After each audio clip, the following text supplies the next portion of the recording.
This book, this Made to Stick, and I'll talk a little bit about something they teach in the book, but it goes by the idea of, well, why do certain things, ideas or messages carry on? And we've all heard the story about that. It starts with the story of the man who goes into the bar and a woman buys him a drink and he ends up in the bathtub full of ice, and supposedly his kidney has been harvested. And it's an urban myth. It never really happened. But we've all heard the story, and we've believed the story at one point in time. And so it kind of builds from there as to why do those things happen. And he talks about Halloween, and that Halloween, all the parents, 10 years ago or however, got this idea that people were poisoning the candy, putting razor blades in the apples and all that stuff. And so we were taking our kids to safe Halloween places and x-raying candy at the hospitals and all this. And the truth is that there were only 2 documented stories of children being hurt on Halloween, and they were both family members trying to hurt the children. So it wasn't any stranger at all. So it's just interesting. I haven't actually been able to finish the whole book yet, but I do think, as Ed mentioned, it has a lot of valuable information for us as we try to figure out creative ways of getting to people and getting them to listen. So part of what I'm going to talk about this last part of the day is kind of building on what Ed told us about the demographic, and what we learned is then how, on a broader view, do we create messages, maybe not necessarily the curriculum, but just the message we're sending out that will be sticky or that will be effective or that will change behavior. And we have to figure out a way to get people to buy into the idea that fire prevention and safety is something that they want to embrace. And one way we know that we do that is by making a way to make them understand that the threat of fire or burns is relevant to their certain situation. And we know with this student demographic, and what we've learned is that they're very socially conscious. And if we continue to use that it's your responsibility and carry that message through, and we've done that in the video, and we hope that that will really make a difference. It's what the students told us, that's one way we know we can do it. And then we talk a little bit about fear messages and do scare tactics work. Ed mentioned that we don't really want to lead with them. There are some people who firmly believe in the blood and guts and gore messages, and some people that don't. And so there's been some research that's been done as far as how effective are fear messages. And the key really to making a fear message work is to teach the person what the solution is and make them believe that they have a power to save themselves. And we'll talk a little bit about that. If you tell me that I'm going to die in a fire if I don't have a working smoke alarm, then you need to make sure I believe that the smoking alarm is going to save me. The smoke alarm is going to save me. Some of the things that stand in the way of the message, either being imparted or being believed, embraced, is optimistic bias, which is that it will never happen to me. Bad things don't happen to me. Only good things happen to me. I'm exempt from all of those bad things. And even this past week and a half with, the whole southern half of Indiana, cities that never, 500-year floodplain in Des Moines, people never expecting to have water, and their whole house is on the sidewalk. I can still watch that. It's close to me, but I still really don't believe that stuff will ever happen to me. And consequently, most of those people don't have flood insurance. We talked earlier today about renter's insurance. It's not something most people think about. And in Indianapolis, the fires we have in the city, are the lower socioeconomic group, and they're renters also.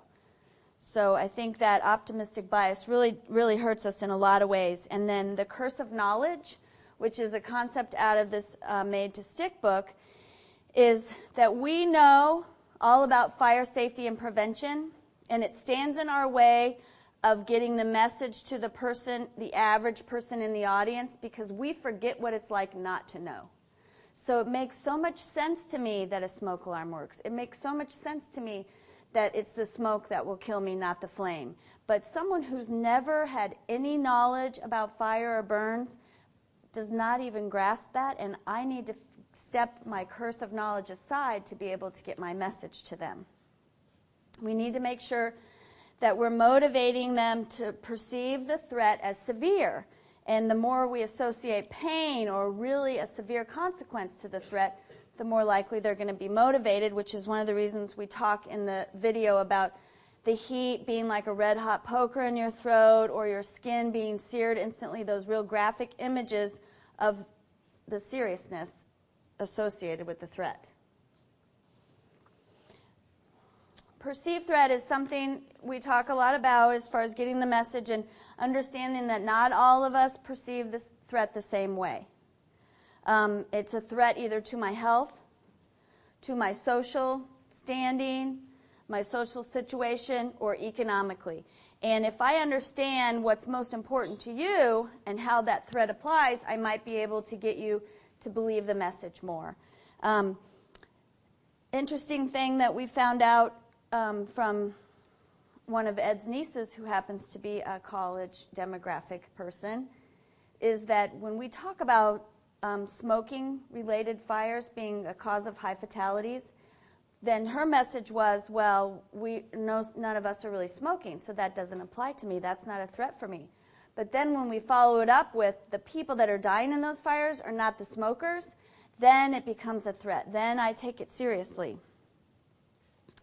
In some of the studies with pregnancy and teens, so it has nothing to do with fire and prevention, but I thought it was a good example because it's something I would never think about. The teenagers aren't worried about getting pregnant. That's not the issue for them. The threat is the social aspect of getting fat and gaining weight. So they don't really care about getting pregnant, but they do care how they're going to look, their physical appearance. And so I need to tailor my message to get them to have, safe sex or not get pregnant. I need it to make it be about getting fat as opposed to getting pregnant. So that's a social kind of threat. Economically would be kind of the renter's insurance thing we talked about earlier. Will this affect my graduation? Will this affect my ability to get a job after I graduate? How will this affect my parents and their insurance economically? This campaign by FEMA I thought was a good campaign. I like it. Love alone didn't save her. And it appeals to the parental emotion or that social threat of, I'm responsible for my child and I don't want to lose my child. That's an emotional thing. But it's also, what will people think of me if I wasn't responsible enough to keep my child safe? So does fear work? We talked, Ed's mentioned, and I said already that we're not going to lead with fear. We're going to set the stage and then give them the fear. We know that too little fear in the message isn't enough to motivate, but then I can give so much fear that I cause people to reject the message. So when we look at the message, we want to make sure that we're teaching people to manage the danger and not manage the fear. One of the things that the Turnbulls talk about, and you see Doug Turnbull mention in the video clip Ed showed earlier, is that it was a happy day when they took Julie to college, to her apartment. So they were thinking, is there a window she can jump out of? But they're not going to ruin that happy moment by talking about fire safety. So people are looking at, what's it going to cost me to do this behavior? Am I willing to pay the price? And sometimes it's an economical price, very basic. Can I afford the smoke alarm, or is it hamburger to feed my children? Or it's ruining the happy moment. And we need to teach people that the prevention is always greater than the cost in the end. If I believe, as I mentioned earlier, that whole thing about having the solution, if I'm teaching you what the solution is and I believe I have it within my power, then I'm going to manage the danger. If I'm so convinced that I have no ability to stop the fire from happening to me or from dying in the fire, then I'm going to manage the fear and I'm going to fall into that it can't happen to me, I'm not going to pay attention to it, there's no way I can get these children out, or whatever the case may be, and I won't take the action necessary. When a message comes to a person, basic, Evidence is that it comes sort of three ways. First, I look at the threat and see how relevant it is to me. Then I determine, am I really at risk, and how much am I going to get hurt? And if I think that I can crawl through that smoke no problem and there's no issue with poison in the smoke, if I pay attention to the messages from the movies, and even sometimes when we're working with children and we're doing the safety trailers, you know, I know that there's debate about whether or not we send the children through the smoke in the safety trailer to their egress, or we show them the smoke-filled room and have them go the other way. And it's that same kind of thing. If they don't really understand how much risk there is involved for them, they're not going to take the messages seriously. But there is evidence in different demographics across the country, different health-related messages, that if you give them the information on how to get past the danger, that they will take the action, as long as we're giving them strong, strong messages of that they have the ability to affect the outcome. Am I talking too fast? Academia, theories of behavior change, they basically all center around the same thing, that we process the information and then we choose whether or not to take the action. We need to have the tools. We talked about that a lot. And then we want to make sure we're telling them what we want them to do. What is it that we want them to do? What action do we want them to take? This demographic, particularly from the studies, we know that they want easy tools that they can take and run because they are so involved in the instant information. So how are we going to give them the information and make it readily available and not have to work too hard at it? Well, we hope that the fast facts will be one thing, because it's very brief and concise question-answer form. We're working at possibly trying to get some smoke alarms into bookstores, making those prevention tools and those safety tools available right where they exist. Students have to go to the bookstore even if they order their books online in most universities. So it's an opportunity maybe to get the fire department into the bookstore, involve the community, and get a local vendor to do some smoke alarms at a discount, and get those tools into the hands readily accessible. It's a personal responsibility, taking that message again back to them, showing them you're the leaders of tomorrow, and they believe that. They believe, you could tell from the students that were in the room today, they are confident in their knowledge. She was very confident that we were offending the Greek housing, and she was not intimidated by those of us in this room who are more mature to tell us that. And they are confident that they're leaders, and so if we continue to give them back that message of it's their responsibility, and it's also a good selling point to your administration that you're teaching personal responsibility. You're really giving them a tool with the message. That they are referent persons, that they can be the leaders on campus for people to come for the information. And we really have to provide them with the tools, with the stories, the concrete proof. They want those actual examples of how it can affect them. And so we hope that I Got to Know can develop into that place for those concrete examples for them. Salient beliefs we'll come back to, but it's something that basically says, when I ask you what do you believe about fire prevention and fire safety, those first 5 ideas that come out of your brain are the things you base your action on. And there's some tools you can use I'll tell you about in a little bit to measure those if you're interested. In addition to those things that block me, I also have real concrete barriers to changing my behavior, and that's what we want people to do.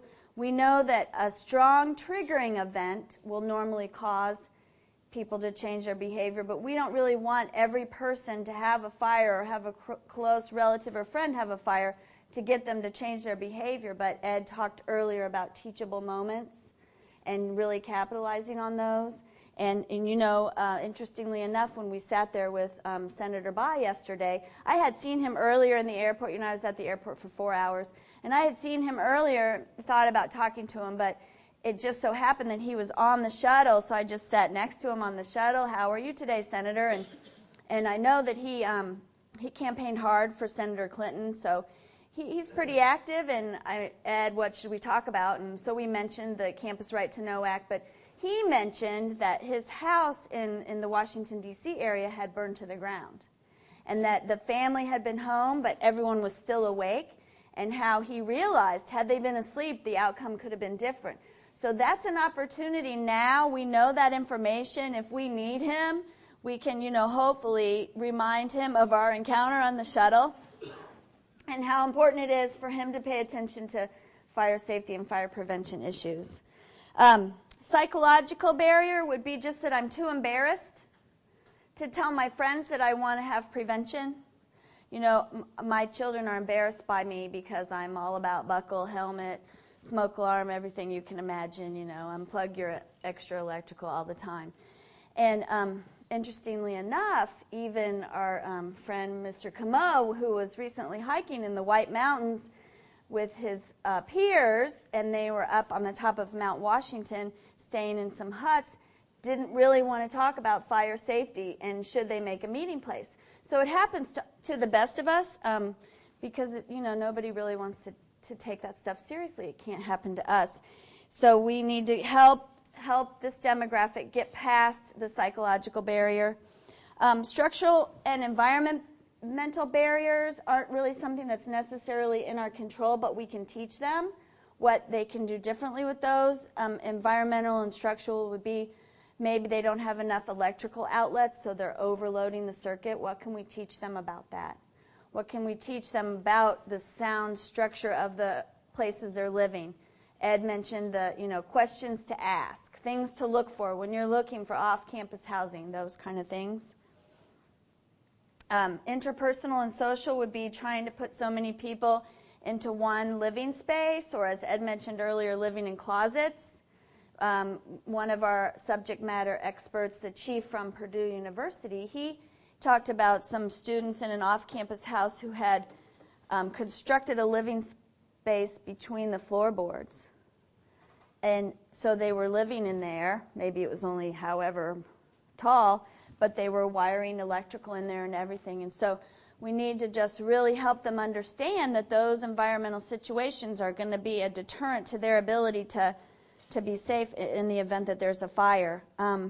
Cultural. There's a lot of cultural issues in our cities and towns. In addition to on campus, we have a lot of Asian students in our universities, and they have completely different cultural practices than we do in the United States. They cook differently. They cook with woks. We have some examples of people going into some living areas where they're lining the back of their cooking area with newspaper to absorb the grease. Things we just would not think about. In addition to that, we have the whole issue with candles and the cultural aspect around candles, wall decorations. A large portion of the Hispanic population believes that their faith will keep them safe and that they don't need to do things like prevention. So those are all barriers we need to consider when we're addressing an audience. And again, it comes down to, what is it going to cost me to change my behavior, and is this action worth the price, and talking to them about what that price is, either monetarily or in one of these other areas of barrier.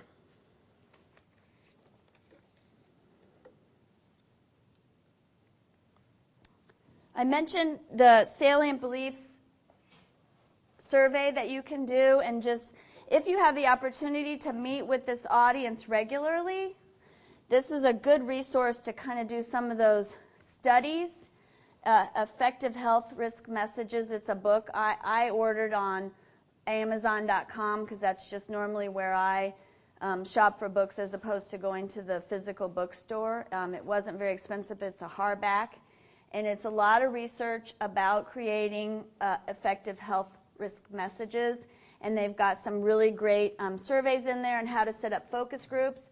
They also have something called a risk diagnosis survey to really get an idea of how much risk is this person willing to take, so that I understand how relevant the threat will be to them, so I can tailor my message in that way. And then another source just to show you is the United Kingdom. Has anyone been to their website or seen any of their materials? No? Okay. Well, they've had a lot of success reducing their fire rate, 50%. And they're doing that in a lot of different ways. And the greatest way that I'm going to show you is their campaign, some of their campaign materials. But some of the other things that they do is they have online a survey that you can take as an individual about the place where you are living to determine what your risk is. So what kind of practices are you using with cooking, electrical, and you answer these questions, and then at the end it spits you back a report of how great your fire risk is in your residence. They will come to your home upon request and do an inspection. They do a lot of smoke alarm distribution and installation. And I don't know what's going on in your communities with installation and smoke alarms, but it's been a challenge in Indianapolis to do installation, though I personally believe it's what we should be doing. I know there's a lot of liability and question around it, but it seems to be making a huge difference for the United Kingdom, and hopefully I think it's something we can get past the liability issues and move towards doing that ourselves. One of the key things that I think that they do is that they put that messages back on it's your responsibility. So instead of smoke alarms save lives, their message is all about you can prevent the fire. So a couple examples, and I think this is a good one for this demographic, is beer passed out in front of the TV while the kitchen burns. And it's the truth. It's a little in your face, but it's sort of the truth, right? And then Keith has left the room. Their big campaign, and I'll show you their PSA in a minute, is pull your finger out. So it's not give it the finger, but it's pull your finger out. And so this is one of their posters centered around the pull your finger out campaign. And, it's just real simple. Get it, install it, check it. And then their tag at the bottom, fire kills, you can prevent it, is their tag for all of their materials. This is a cooking-related fire campaign.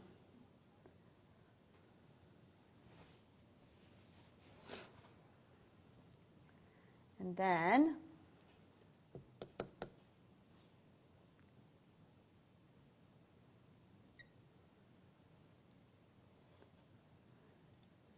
this is their website.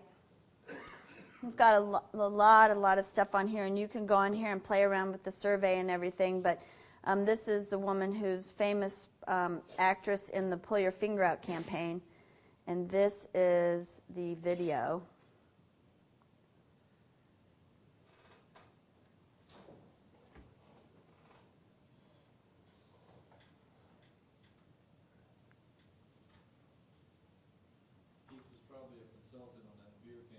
Was he? He just came back in the room, so. Sorry, it's taking a little while to download. I had it in my PowerPoint, and it sort of went away. It's one of those technical things. I didn't know what I did wrong, but it went away. It was there yesterday. It's not there today. Huh? Oh. Yeah. It's at the airport. It was quite a comedy of errors yesterday while we were waiting for this to buffer. We sat there. There was a lot of bad weather in Dulles, so they didn't let us leave Indianapolis. And they were saying, it's an hour wait. It'll be another hour before they give an update. So we'd already been there 2 hours. So I said, well, let's go just on the other side of security and get some dinner. Bad idea, because as soon as we were walking back with supposedly 30 more minutes, they were calling final boarding. And so we had to run, and they sent me to the special security where they wipe all your stuff and put it under the x-ray or however. And I'm like, please, can you just let me go? I've been here 4 hours. If I miss this plane, sorry. Sorry. I'm like, will the plane leave? I don't know. So it was, it didn't surprise me when I got here and I didn't have my luggage. It was just sort of the way the day was going.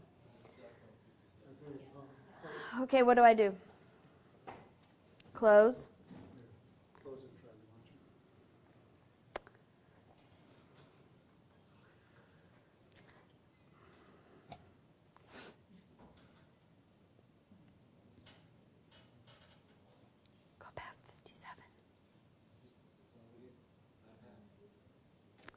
It's just part of, I don't know what else to talk about.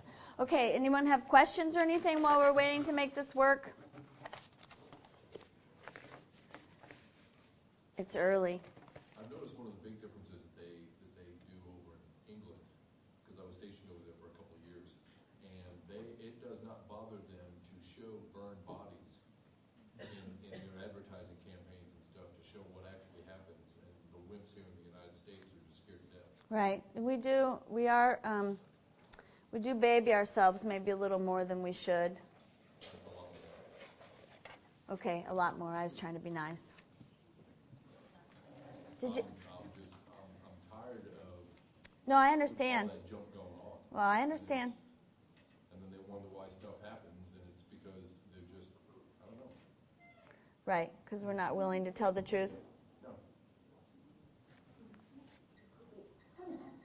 Saving the life of someone you love. 1 in 3 smoke alarms, but the moment City watching me.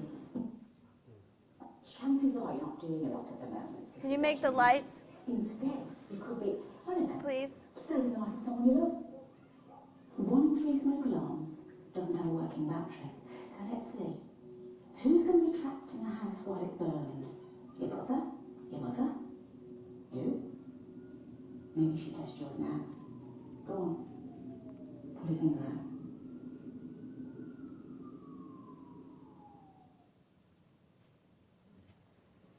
It's been, pretty brief, I think, to the point, though. And I don't know, it's kind of hard to tell sometimes unless you're really paying attention that half of the kitchen was burning.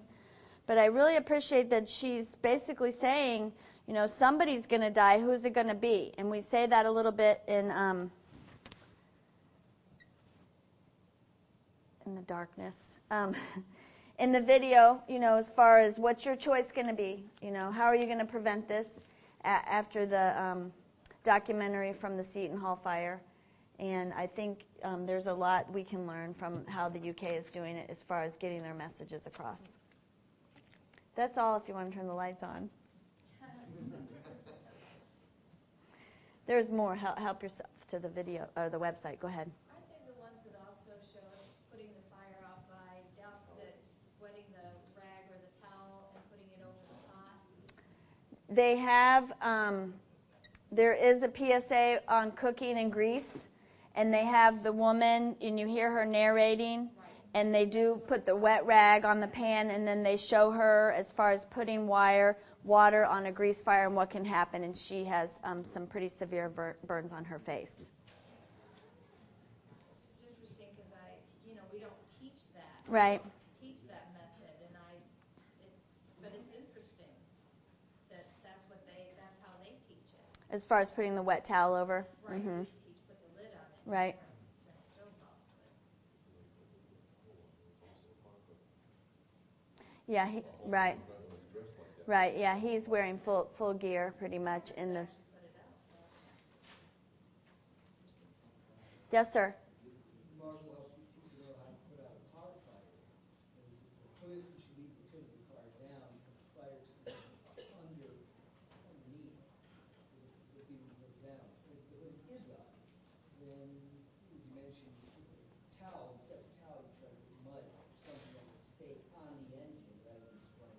Mm-hmm. Yes, ma'am. I think one of the comments about how we don't show some of the more graphic things, it really does make it more difficult to teach because we do water everything down so much. And I know even when we had some boys in our neighborhood that were charged with arson. I mean, they were playing with fire, and the fire prevention officer was like, "Yeah, we'll write them up and charge them." Judge didn't require anything of them, just told them to keep their nose clean for a few months. And so the parents were coming to me going, and I said, I have a video, the one I'm sure many of y'all are familiar with, one of a firefighter, and everything he went through after he was burned. And we showed them that. And that was very graphic. It was still slides, but it was very graphic, similar to what you have. And that made more of an impact to them than them even sitting down and having to be written up on charges from the prevention officer. Right. So I do think that we need to find that area where the parents that will let us reach the children And I think it's important that the message, whatever it is not only just, here's a scary image and this is what's going to happen, but follow it all the way through to what went wrong in the first place, and here's what you can do differently. And there was a fraternity situation at Tulane recently where they were doing some hazing, and they actually lit the gentleman on fire. And they were charged. There were two of them, Ed? Two students that were set afire during this hazing incident, and they've been charged. And so I got on the internet and sent some emails to the district attorney and also the university officials and asked them if they were interested in obtaining a copy of our community awareness video. And the community awareness video is the one for high school students and adults. And it actually has talking actual stories from burn survivors, adults and children, what it was like for them socially and emotionally, what they've gone through, how many surgeries they've had, and all that. And then there's also the whole prevention side and the narration side. And the district attorney did accept my offer of the video, whether or not he'll use it with those boys who actually did the hazing or not. But it's an opportunity anyway, that teachable moment, to get out there and try to make them realize not only are you going to go to jail for what you did, but here's really what you did. Here's the consequence of a burn injury. Yes, sir. How much time we have? He's going to tell me to be quiet. We have, actually, I'm short. I go short, so we have some time. In Europe, like the old man over here, but I do That's understand grandpa to you. the difference in the fire service culture. They don't risk life or property, so they're not as aggressive a fire service, and they do better prevention and have for many decades. And here, you touched on cultural awareness or diversity as a means of understanding the message. You also have to be culturally aware of the diversity and not offending anybody and delivering that message. Our culture in America is quite different from where they come from oftentimes to our universities, and you can put them off immediately by something you do, a hand gesture or some other way. So being aware and respecting the cultural diversity and delivery of the message, not only in the educational component, but just in their religious beliefs or anything else that they come from. Sure, and that's a good point, and something I forgot to mention as far as the delivery of the message and respect of their culture is a lot of times if we walk in with our uniform on, especially, our dress uniform with a badge and our bugles on our collars and all that, then they're going to think we're policemen. How many kids have said to me when I used to wear a uniform that I was a police officer, because they can't tell the difference. And, people of authority or law enforcement are scary individuals in certain countries, and even in our country, if I'm not here legally, I might be a little concerned. That's why I know we have a lot of non-reporting in the Hispanic community, is because they don't want anybody coming in their home. Just one more point I want to make. It was a real learning moment for me at a state university here in trying to equate a lot of the education and prevention and better prevention on campus, especially with systems and capital improvements. I learned that the state, for state properties, negotiates with their insurance provider a single ISO classification rate, fire protection equivalency rate, for all state properties. So there's really no incentive through insurance to improve your fire protection.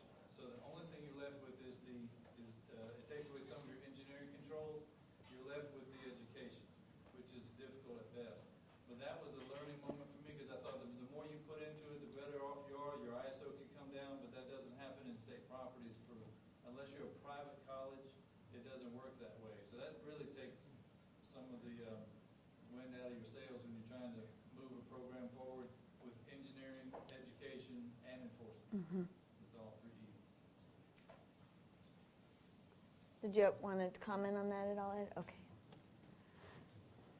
And I know that, early in our opening remarks, the chief was talking about being proactive rather than reactive, and I think that's really the key, and that's why we're all here doing what we do.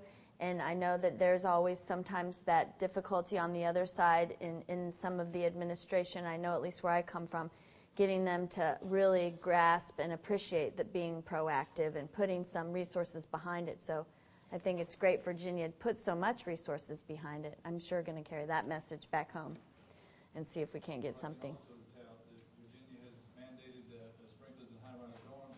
They have made some inroads and strides for systems as well. Nice.